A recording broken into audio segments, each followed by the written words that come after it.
Conformation है, याद रहे कि आईएमएफ को की गई है, पाकिस्तान को नहीं। इसी तरीके से सऊदी अरब ने भी $2 अरब की कॉन्फर्मेशन आईएमएफ को की थी और ये आईएमएफ ने कॉन्फर्मेशन इसलिए लिए हैं कि क्योंकि ट्रस्ट डेफिसिट बहुत ज्यादा है।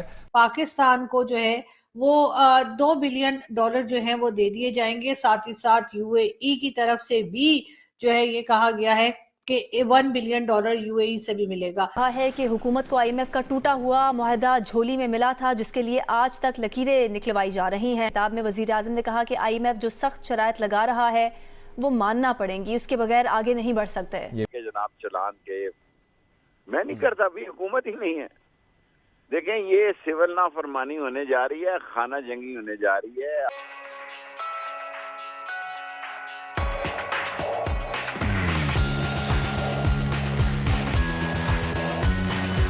पाकिस्तान और आईएमएफ के दरमियान, और आईएमएफ का ये ख्याल है कि जो बात पाकिस्तान करता है उस तरीके से वो पूरी नहीं होती, तो इस दफा वो डायरेक्ट जो है वो अब उनसे कंफर्मेशंस ले रहे हैं जो लैंडर्स हैं उनके साथ। $1 अरब के कर्जे के साथ जो यूएई का डिपॉजिट है पाकिस्तान, वो $3 अरब तक बढ़ जाएगा। $2 अरब यूएई पहले ही दे चुका है। इसके साथ एक जो दूसरा ट्वीट इसहाक डार साहब ने किया कि चीन का एक कमर्शियल बैंक जिसने $1.3 अरब का कर्जा पाकिस्तान को देना था, ये कर्जा उन्होंने पहले पाकिस्तान को दिया हुआ था, पाकिस्तान ने वो कर्जा वापस कर दिया। उसमें से उन्होंने $1 अरब पहले ही दोबारा में रिटर्न कर दिया है। $30 करोड़ उसमें से मजीद जो है वो पाकिस्तान को आज मिल जाएगा। ये डार साहब का दूसरा ट्वीट था। कामरान, ये है हमारी कहानी इकोनॉमी की कि $30 करोड़ के जो जब मिलता है कर्जा तो उसके ऊपर फिर पाकिस्तान का वजीर खजाना ट्वीट करते हैं।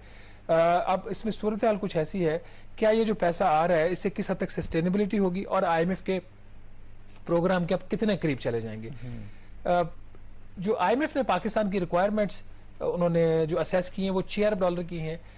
2 मीटिंग्स इस हफ्ते हुई।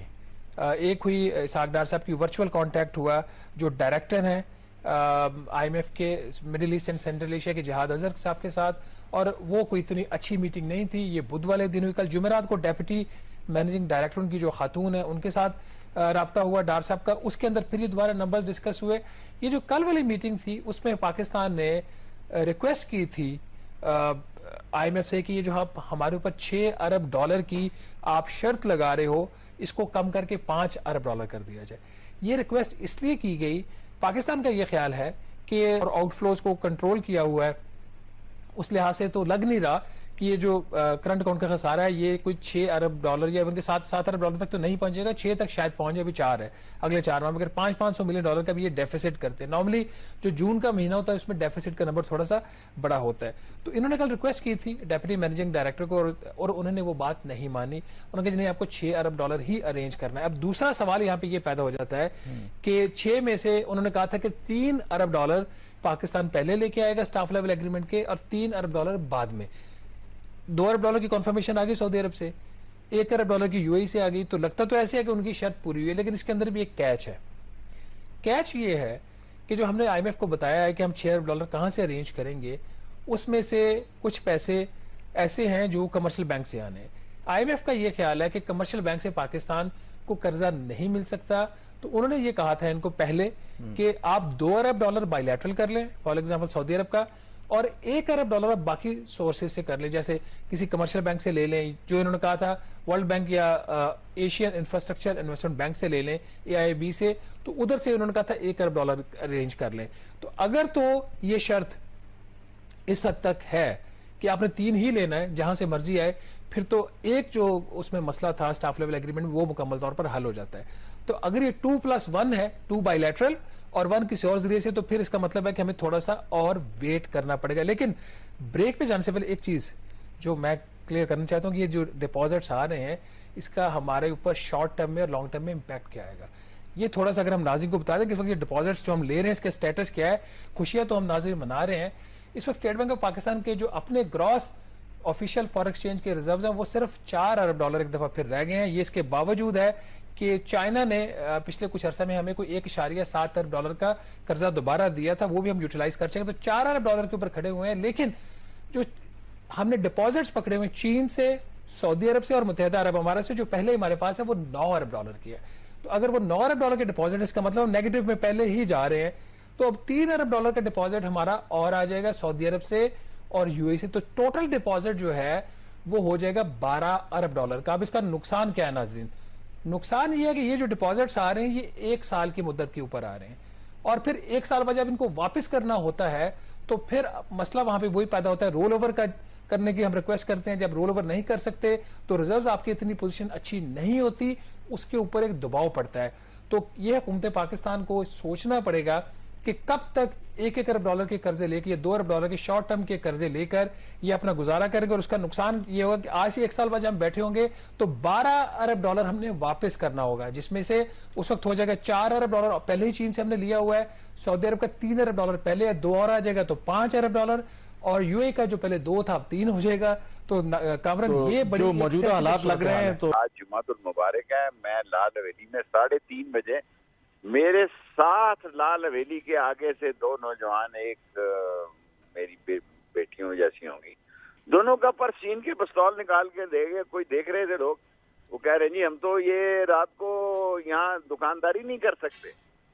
सर, मुल्क तबाही के उस धाने पे पहुंच गया है। आइन और कानून की आखिरी लड़ाई अदलिया ने आज लड़ी है, और सुप्रीम कोर्ट को बखूबी इल्म है कि स्टेट बैंक जो है वो गवर्नमेंट के अंडर नहीं है, और वो 21 बिलियन दे इलेक्शन हो। अगर उन्होंने इलेक्शन नहीं करने, अगर ये बजिदी हो गए हैं तो फिर एजेंडा कुछ और है, फिर इस मुल्क में कुछ और होने जा रहा है। ये सब दिखावा है, ये इस्तेमाल हो रहे हैं, जैसे हम इस्तेमाल हुए अब ये इस्तेमाल हो रहे हैं। अच्छा, आपका मतलब है कि इनको कहीं से अश्योरेंस है, इनको कोई पीछे से उकसा रहा है ये सब कुछ करने? इनकी क्या औकात है, इनकी क्या औकात है? ये बेचते क्या है 85 आदमी? ये 85 आदमियों में से अगर सच मुझसे पूछें तो ये 85 से भी 4-5 ज्यादा हैं जो इन्होंने खानापुरी की हुई है। ये 90 से 85, चलो वो लगा लो जिसका नोटिफिकेशन जारी हुआ है। ये 85 आदमी इस मुल्क पर मसलत करके, और लंगड़ी लूली पार्लियामेंट और जुमा बाजार लगा हुआ है जिसकी तादाद भी पूरी नहीं, और मजाक उड़ा रहे हैं कभी अदलिया का, कभी किसी का और कभी किसी का, फिर इसका नतीजा बुरा निकलेगा जी। शेख साहब आपने कहा हल्के हैं, मैं सिर्फ इतना पूछना चाह रहा हूँ कि उनको क्या इशू क्या हो सकता है इलेक्शंस के साथ? क्यों वो भी इलेक्शन का इशू बड़ा वाज़ेह है जी कि ये इलेक्शन इमरान खान का है। नहीं, इनको तो मसला होगा, इनका एनआरओ खत्म हो जाएगा, बाकियों को क्या मसला है? देखें, एनआरओ तो अभी तक भी फंसा हुआ है, उनका कोई नैब क्लियर नहीं हुआ सुप्रीम कोर्ट से टिल नौ ओवरसीज का वोट अभी पेंडिंग है। मैं भी उसमें अपीलेंट हूँ, और ये ईद गुजर जाए 20-21 के बाद सुप्रीम कोर्ट इनको, मेरा ख्याल है आइन और कानून की सारी शिकें रात को ख्वाब में, इनको डराने ख्वाब में दिखाई दिया करेंगी, और पाकिस्तान की तबाही और बर्बादी पर ये खामोश तमाशाई बने हुए हैं। और कभी दुनिया में सुना कि 11 दिनों में 13 कैबिनेट मीटिंगें हुई और नतीजा सारा आइन से लड़ाई। कभी दुनिया में कोई ऐसा मुल्क सुना है जी जो अदलिया से लड़ने जा रहा हो? इससे पहले जी सऊदी अरब और यूएई या जो इस्लामिक कंट्रीज है उन्होंने कहा था कि जी पहले जाओ आईएमएफ से पैसा लेकर आओ फिर हमसे बात करना, लेकिन अब जो है कहानी में थोड़ा ट्विस्ट आ गया है, और अब हुआ ये है कि आईएमएफ ने कहा है कि पहले जाइए और जाकर जो गल्फ कंट्रीज हैं, जो हमारी जिसे हम कहते हैं फ्रेंडली कंट्रीज, यानी फ्रेंडली कंट्रीज से मतलब ये कि जो हमें पैसा दे दें वो फ्रेंडली कंट्रीज हैं, जो हमें नहीं देती उसके साथ हमारा 36 का आंकड़ा होता है। तो जी हाँ, अब ये है कि आप समझ ही गए होंगे मेरा इशारा किस तरफ है। मैं तो बार बार कह कर थक गई हूँ, मेरा तो गला बैठ गया बोल बोल कर, लेकिन आवाज है कि जा ही नहीं रही है मोदी जी तक, पता नहीं क्या बात है। खैर कोई बात नहीं, देखेंगे आगे बात करेंगे। अभी से हम क्या भारत पहुंचे, अभी हम जरा पाकिस्तान में ही रहने की कोशिश कर रहे हैं। अब जी हुआ ये है कि आईएमएफ ने कहा कि जी आप जाके जो आपकी सो कॉल्ड फ्रेंडली कंट्रीज है उनसे पैसा लेके आइए। तो उससे पहले हमें कुछ और चूरन जो है वो खिलाया गया था,